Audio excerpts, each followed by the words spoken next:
Sinbad जहाजी की तीसरी यात्रा। सिंदबाद ने कहा कि घर आकर मैं सुखपूर्वक रहने लगा। कुछ ही दिनों में जैसे पिछली 2 यात्राओं के कष्ट और संकट भूल गया और तीसरी यात्रा की तैयारी शुरू कर दी। मैंने बगदाद से व्यापार की वस्तुएं लीं और कुछ व्यापारियों के साथ बसरा के बंदरगाह पर जाकर एक जहाज पर सवार हुआ। हमारा जहाज कई द्वीपों में गया, जहां व्यापार करके हम लोगों ने अच्छा लाभ कमाया। किंतु एक दिन हमारा जहाज तूफान में फंस गया। इसके कारण हम लोग सीधे मार्ग से भटक गए। अंत में एक द्वीप के पास जाकर जहाज ने लंगर डाल दिया और पाल खोल डाले। कप्तान ने ध्यान देकर द्वीप को देखा, फिर उसकी आंखों में आंसू बहने लगे। हमने इसका कारण पूछा तो उसने कहा, अब हम लोगों का भगवान ही रक्षक है, क्योंकि इस द्वीप के समीप ही जंगली लोगों के द्वीप हैं। उनके शरीर पर लाल लाल बाल होते हैं। इन वन वासियों से भटके हुए जहाजियों पर बड़े बड़े संकट आए हैं। वे हम लोगों से आकार में छोटे हैं, किंतु हम उनके आगे विवश हैं। यदि उनमें से एक भी हमारे हाथ से मारा जाए तो वे हमें चींटियों की तरह चारों ओर से घेर लेंगे और हमारा सफाया कर देंगे। हम सब लोग इस बात को सुनकर बहुत घबराए, किंतु कर ही क्या सकते थे। कुछ देर में जैसा कप्तान ने कहा था वैसा ही हुआ। जंगली लोगों का एक बड़ा समूह, जिनके शरीर छोटे छोटे थे और लाल रंग के बालों से भरे हुए थे, तट पर आए और तैरकर जहाज के चारों ओर आ गए। वे अपनी भाषा में कुछ कहने लगे, किंतु वह हमारी समझ में नहीं आया। वे बंदरों की तरह आसानी से जहाज पर चढ़ाए। उन्होंने पालों को लपेट दिया और लंगर की रस्सी काटकर जहाज को किनारे पर खींच लाए। उन्होंने हमें जहाज से उतार लिया और घसीटते हुए अपने द्वीप में ले गए।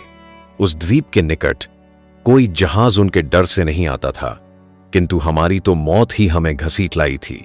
उन्होंने हमें एक घर के अंदर बंद कर दिया। हमने देखा कि आंगन में मनुष्यों की हड्डियों का एक ढेर जमा है और बहुत सी मोटी लोहे की छड़ें रखी हैं। हम यह देखकर भय के कारण अचेत हो गए। बहुत देर के बाद हमें होश आया तो हम अपनी दशा को विचार कर रोने लगे। अचानक एक दरवाजा खुला और अंदर से एक अत्यंत विशालकाय आदमी हमारे आंगन में आया। उसका तैसे कुसिक्की शरीर ताड़ की तरह था और मुंह घोड़े की तरह। उसके केवल एक ही आंख थी जो माथे के बीच में थी और अंगारे की तरह दहक रही थी। उसके दांत बहुत बड़े और नुकीले थे और उसके मुख से बाहर निकले हुए थे। उसका निचला होंठ इतना बड़ा था कि उसकी छाती तक लटकता था। उसके कान हाथी जैसे थे और उसके कंधों को ढोंके हुए थे और उसके नाखून बड़े कड़े और घुमावदार थे, जैसे शिकारी जानवरों के होते हैं। हम सब उस राक्षस को देखकर एक बार फिर गश खा गए। जब हम होश में आए तो देखा कि राक्षस हम लोगों के पास ही खड़ा है और हमें देख रहा है। फिर वह हमारे और निकट आया और हम में से एक एक को उठाकर हाथ में घुमा फिरा कर देखने लगा, जैसे कसाई लोग बकरियों और भेड़ों को उनकी मोटाई का अंदाज लगाने के लिए देखते हैं। सबसे पहले उसने मुझे पकड़ा, लेकिन दुबला पतला देखकर रख दिया। फिर उसने हर एक को इसी तरह देखा और अंत में कप्तान को सबसे पहले उसने मुझे पकड़ा। मोटा ताजा पाकर उसे एक हाथ से पकड़ा और दूसरे हाथ से एक छड़ उसके शरीर में आर पार कर दी और फिर आग जलाकर कप्तान को भून कर खा गया। फिर अंदर जाकर सो गया। उसके खर्राटे बादल की गरज की तरह आते रहे और रात भर हमें भयभीत करते रहे।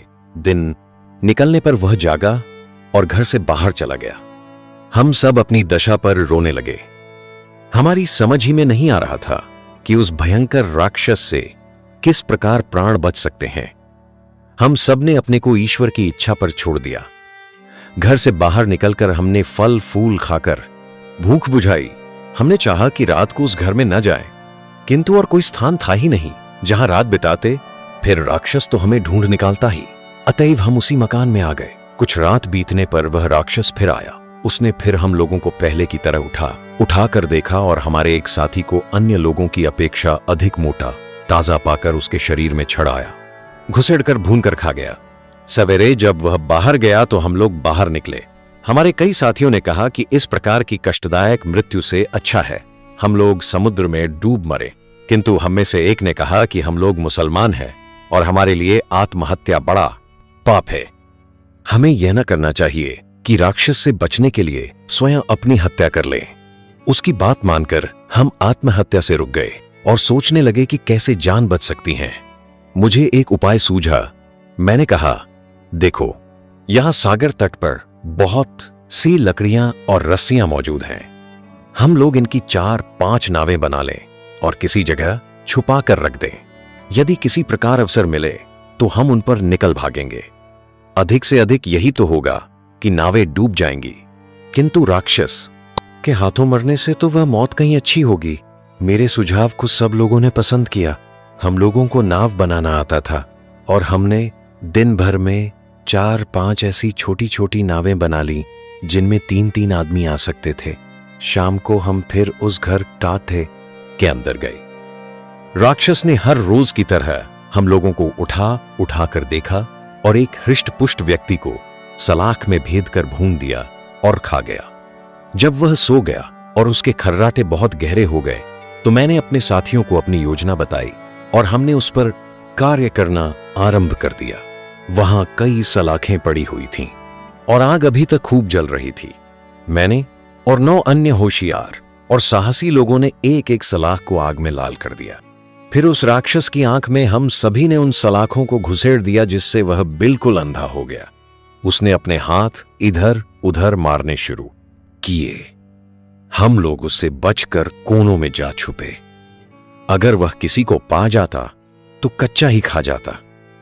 फिर वह चिंघाड़ता हुआ घर के बाहर भाग गया और हम लोग समुद्र के तट पर आकर उन नावों पर चढ़ गए जिन्हें हमने पहले से बना रखा था।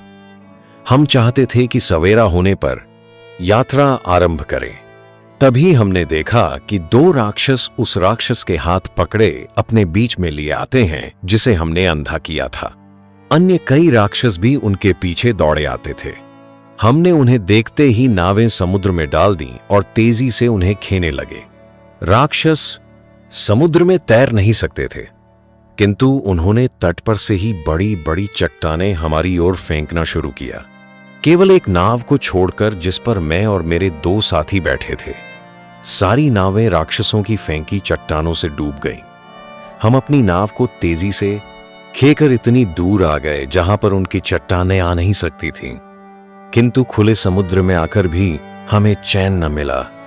तेज हवा हमारी छोटी सी नाव को तिनके की तरह पानी पर उछालने लगी। 24 घंटे हम इसी दशा में रहे। फिर हमारी नाव एक द्वीप में पहुंच गई। हम लोग प्रसन्नतापूर्वक उस द्वीप पर उतरे और तट पर लगे। पेड़ों से पेट भर फल खाने के बाद हमारे शरीरों में कुछ शक्ति आई। रात को हम लोग समुद्र के तट ही पर सो रहे। अचानक एक जोर की सरसराहट से नींद खुली तो मैंने देखा कि एक सांप जो नारियल के पेड़ जितना लंबा था हमारे एक साथी को खाए जाता है। उसने पहले हमारे साथी के शरीर को चारों ओर से कसकर थोड़ डाला, फिर उसे निगल गया। कुछ देर में सांप ने उसकी हड्डियां उगल दी और चला गया। हम 2 बचे हुए आदमियों ने बड़े दुख और चिंता में रात बिताई। कितनी आदमियों करदेर एक साथी को खाए जाता है। मुश्किलों से राक्षस से छूटे थे तो यह मुसीबत आ गई जिससे छुटकारा ही नहीं दिखाई देता था। दिन में हमने फल खाकर गुजारा किया। शाम तक हमने अपने बचने के लिए एक पेड़ खोज लिया था और रात होते ही उस पर चढ़ गए। मैं तो वृक्ष पर काफी ऊंचे पहुंच गया था, किंतु मेरा साथी उतने ऊंचे न जा सका और नीचे की एक मोटी डाल पर लेट गया। सांप फिर रात को आया। पेड़ की जड़ पर पहुंचकर उसने अपना शरीर ऊंचा किया और मेरे साथी को पकड़कर खा गया और फिर वहां से चला गया। मैं सारी रात भय से अधमरा सा रहा। सूर्योदय होने पर मैं पेड़ से उतरा और फिर कुछ फल आदि खाकर पेट भरा। मुझे विश्वास था कि आज मैं अवश्य ही उस सांप का ग्रास बनूंगा, क्योंकि उसने मुझे देख तो लिया ही है। मैंने काफी सोच विचार के बाद यह तरकीब निकाली कि पेड़ के चारों ओर ढेर सारी पेड़ के कोंटीली झाड़ियां रख दी और ऊपर भी कांटों की ऐसी ओट कर ली कि किसी को दिखाई न दूं। रात को सांप आया। वह झाड़ियों के कारण पेड़ की जड़ तक न पहुंच पाया, किंतु सारी रात घात लगाकर बैठा रहा। सवेरे वह चला गया। मैं रातों की जगाई और जान के डर और रात भर सांप की फुफकार सुनने से इतना अशक्त और निराश हो गया था कि सोचने लगा कि ऐसे जीने से तो समुद्र में डूब जाना अच्छा है। इसी इरादे से समुद्र तट पर गया, किंतु सौभाग्यवश किनारे कुछ ही दूर पर एक जहाज दिखाई दिया। मैंने चिल्लाकर आवाज देना और पगड़ी को हवा में हिलाना शुरू किया। जहाज के लोगों ने मुझे देखा और कप्तान ने एक नाव भेजकर मुझे जहाज पर चढ़ा लिया। वे लोग मुझसे पूछने लगे कि मैं उस द्वीप में कैसे पहुंचा। एक बूढ़े आदमी ने कहा कि मुझे आश्चर्य है कि तुम जीवित किस तरह बचे हो। मैंने तो सुना है कि इन द्वीपों में नरभक्षी राक्षस रहते हैं जो आदमियों को भूनकर खाते हैं। इसके अलावा यहां विशालकाय सर्प भी हैं जो दिन में गुफाओं में सोते रहते हैं और रात में शिकार के लिए निकलते हैं, और कोई आदमी पाते हैं तो उसे निगल जाते हैं। मैं उनकी बातों का उत्तर न दे सका क्योंकि भूख और जगाई के कारण निढाल हो रहा था।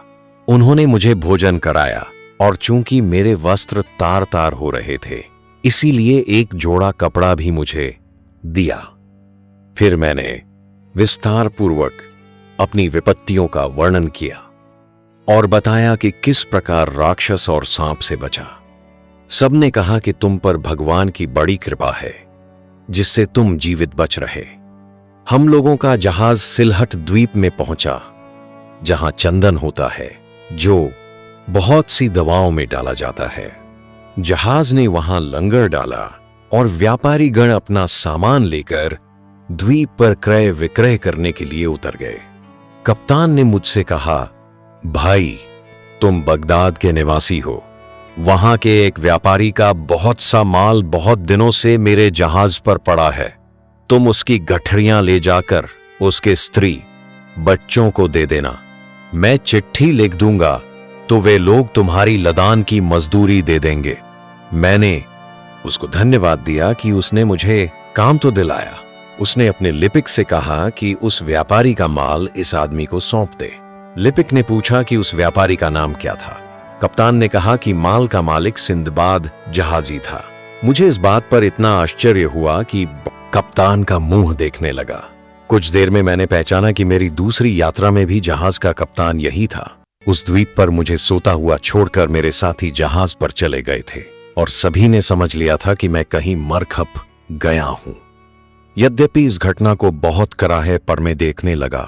दिन नहीं हुए थे, तथापि इधर लगातार पड़ने वाली विपत्तियों के कारण मेरे चेहरे का रंग और नक्श इतने बदल गए थे कि कप्तान मुझे पहचान नहीं सका।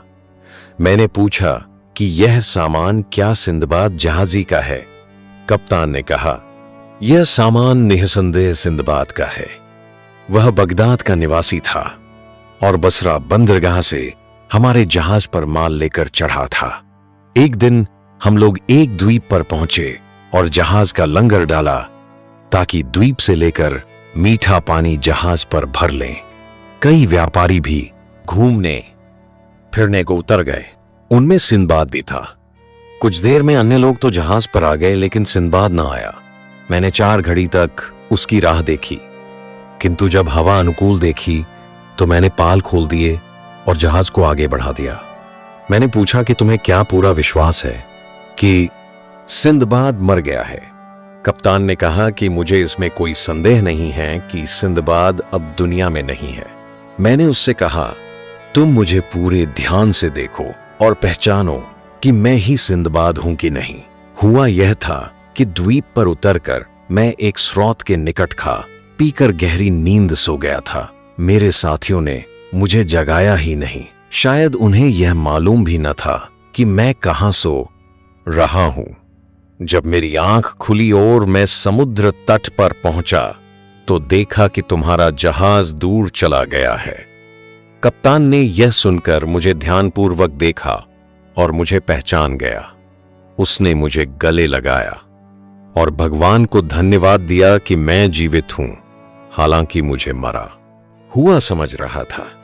उसने कहा, तुम्हारे माल को भी मैंने हर जगह व्यापार में लगाया और इस पर हर सौदे में मुनाफा हुआ है।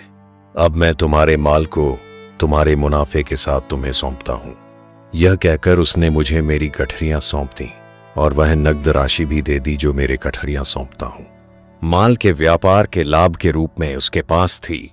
मुझे यह सब मिलने की कोई आशा नहीं थी और मैंने भगवान को लाख लाख धन्यवाद दिया। फिर हमारा जहाज सिलहट द्वीप से अन्य द्वीपों में गया, जहां से हमने लौंग, दारचीनी आदि खरीदा। हमने दूर दूर की यात्रा की। एक जगह हमने इतने बड़े कछुए देखे जिनकी लंबाई चौड़ाई 50-50 हाथ की थी, और अजीब मछलियां भी जो गाय की तरह दूध देती हैं। कछुओं का चमड़ा बहुत कड़ा होता है, उसकी ढालें बनाई जाती हैं। हमने एक और अजीब किस्म की मछलियां देखीं। इसका रंग और मुंह ऊंट जैसा होता है। घूमते फिरते हमारा जहाज बसरा के बंदरगाह में आया। वहां से मैं बगदाद आ गया। मैं कुशल क्षेम से अपने घर आने पर भगवान को लाख लाख धन्यवाद दिया। इस खुशी में मैंने बहुत सधन भिखारियों को तथा निर्धनों के सहायतार्थ दिया। इस यात्रा में मुझे इतना लाभ हुआ कि जिसकी गिनती नहीं की जा सकती। मैंने दान आदि करने के अतिरिक्त कई सुंदर भवन तथा आराम आसाइश की चीजें भी खरीदी। तीसरी समुद्र यात्रा का वर्णन करने के बाद सिंहबाद ने हिंदबाद को 400 दीनारें दी। उससे यह भी कहा कि कल तुम फिर इसी समय आना और तब मैं तुम्हें अपनी चौथी यात्रा का हाल सुनाऊंगा। चुनाचे सिंदबाद तथा अन्य उपस्थित लोग सिंदबाद के घर से विदा हुए। दूसरे दिन निश्चित समय पर सब लोग आए और भोजनोपरांत सिंदबाद ने कहना शुरू किया।